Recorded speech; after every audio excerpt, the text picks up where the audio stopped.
So I'm in the Apple Store, launching my official website.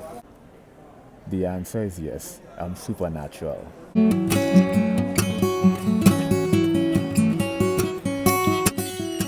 This is my main website, but however, my new official company is called Gangstalking.com. This is my come on, just launched my official website, Gangstalking.com.